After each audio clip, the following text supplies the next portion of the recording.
Hi everyone, I'm Mandy. Welcome to Souped Up Recipes. Today we're making steamed custard buns, the gooey style, which means the filling is fluent and flavorful. The outer wrapper is soft and fluffy. This is very satisfying when you take a bite. Let's start with the filling. You will need 2 salted egg yolks. You can get it in the fridge or frozen section in your local Asian market. If you cannot find it, here is a quick method that you can make your own salted egg yolk. Unlike fresh egg yolk, this is very firm, kind of like gummy bear texture, so we have to steam it first. Put it in a heat-proof bowl, then into a steamer. The water under has already came to a boil. Let it cook over medium heat for 15 minutes. Take the yolk out and use a heavy-duty cleaver to crush it. Very easy. Just press firmly and slide the knife until the yolk is smooth. If you don't have a cleaver, you can use a fork, a blender, or a food processor. Add the yolk into a saucepan. Here is 120 grams of milk. I will pour in 2/3 of it and reserve about 40 grams to adjust the texture later. Continue by adding 1 teaspoon of gelatin powder and give that a quick stir to make sure it is distributed evenly. Then add 2½ tablespoons of unsalted and melted butter, 1 fresh egg yolk, 10 grams of cornstarch, and 55 grams of sugar. Mix well. You want to make sure the cornstarch is well distributed before cooking. Keep stirring over low heat for about 5 minutes, and the mixture will start thickening. Don't stop the whisking until the starch is fully gelatinized, which means the temperature needs to be above 165 degrees Fahrenheit. You don't need a thermometer. As long as you can see some bubbles popping up like that, you can move the pot off the stove. If the starch is not fully gelatinized, the filling will continue to thicken while steaming, and you may not end up with a gooey steamed bun. Put on the lid. We're going to chill this in the fridge. The gelatin is what made this gooey filling possible because it will set when the temperature is cold and melt into a liquid if heated. I have enough room in my fridge, so I'm just going to stick the whole pot in. If you want to wash one more dish, you can transfer the mixture into a bowl and stick it into the fridge. The cooling will take about 1 hour. While waiting, we can make the buns. You will need 1 teaspoon of yeast, 1½ tablespoon of sugar. Stir well. I'm using active dry yeast, so it will take about 5 minutes to balloon. If you are using instant yeast, you don't have to wait. 5 minutes later, you will see some foamy substance. That means the yeast is activated. Now you can pour the yeast water into the flour and stir it at the same time. Knead it until a rough dough forms. Then add 1 teaspoon of room temperature butter. A little bit of fat will wrap around the gluten chains and make the steamed bun soft and fluffy like cotton. Also, the oil prevents the starch from retrograding, so your buns can stay soft even after it is cold. Keep kneading until the butter is well absorbed and the dough is smooth. Cover the dough and let it proof for 1 to 1½ hour or until it is doubled in size.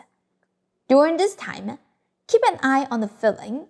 If it is solidified, give it a nice stir until the filling becomes malleable again. Then you can portion the filling. I like to use a scale. Each one should be about 30 grams. Roll it in between your hands into a ball. Keep doing that until you finished all 7 of them. Due to your hand temperature, the filling becomes soft. Cover it and stick it back into the fridge so they stay firm. Alright. The dough is done proofing. It has doubled in size. Lightly dust your finger with some flour and poke a 1/2 inch deep hole in the middle. The hole remains, so we know we are ready for the next step. Make a fist and punch the dough to eliminate the air bubbles. Then knead it on the working surface for 6 to 8 minutes. Watch how I do it. Use the palm of your hand and your body weight to open up the dough and spread it out. By doing that, you will break up the air pockets. Some of you might be confused and ask, why are we doing this step? Let me answer that question by showing you a comparison. The left one, the dough was degassed completely, so you can see the surface is nice and smooth. The right one, the dough was not deflated properly. It was just roughly kneaded after the first proofing. You can see the surface is really bumpy. The air bubbles that are formed during the first proofing are always irregular. You want to get rid of that. Kneading it again will redistribute the yeast, sugar, and moisture, allowing the yeast to produce finer, regular, and fluffier bubbles. The more you knead the dough, the better steamed buns you will get. This is how I check if I have deflated the dough perfectly. Get a knife and cut the dough open. If you see a lot of irregular holes on the cut surface, that means you need to work on it more. A few minutes later, let's check again. Now the cut surface becomes smooth. You may still see a little bit bubbles here and there. That's fine. You just want to make sure the holes are small and are the same size. Now I'm going to divide it into 7 pieces. If you use a scale, each piece should be about 50 grams. We will shape each one into a smooth ball. Just watch how I do it. Press the dough, fold it in half, turn the dough, press and fold it again. Repeat that until you have a smooth surface. You just turn that smooth side up and use both of your hands to shape it into a round ball. Put it away. Just do the same thing and finish all 7 of them. Now we are ready to wrap. Take a ball, dust it with some flour to prevent the stickiness. Use a rolling pin to roll it flat. Flip it to the other side. Lift the dough and roll the edge to make it thinner. That way, you can have a wrapper with a thick middle and a thinner edge. The size of the wrapper should be about 3.5 inches in diameter. Put the custard filling in the middle. Press it down to compact with the wrapper so you don't trap any air. Then use your forefinger and your thumb to squeeze it around and push the wrapper up. When you get to the very end, lightly wet the edge with a little bit of water so you can pinch and close the bun easily. Put the rough side down onto a piece of parchment paper and shape it taller. Otherwise, the buns will be a bit flat after the second proof. Put the buns on the steamer rack. Be sure to leave some space between each other because they will grow bigger while steaming. Put on the lid and let them proof for 20 more minutes. This is how it looks like after 20 minutes. Put it above the water and turn the heat to high. When you see the steam comes out, switch the heat to medium-low and start counting the time. Let it steam for 8 to 10 minutes. Turn off the heat, but do not open the lid immediately, otherwise the buns will shrink as soon as they hit the cold air. You want to let it sit in the steamer for at least 10 minutes. Since we got plenty of time waiting here, I'm going to give you a storage tip. Steam buns are freezer-friendly. You can freeze them after you steamed them. Whenever you want to eat them again, do not defrost. Just directly re-steam over medium heat for 15 to 20 minutes depending on the size.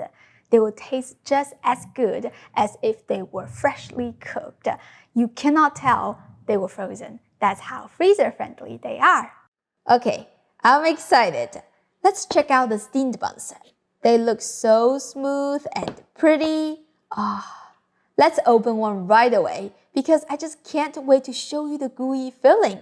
It's so satisfying to see it just floats out right away. You see these tiny and even air bubbles? That's the sign of fluffiness. If the air bubbles are big, the buns will be rough. Wow, it's so good. When you take a bite, the rich and creamy flavor just surround you instantly. The wrapper has a great texture.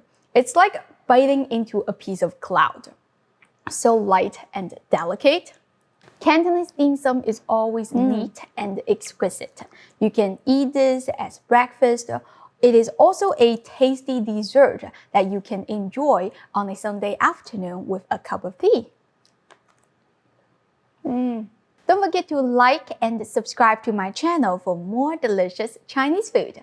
Thank you for watching, and I'll see you next time. Bye!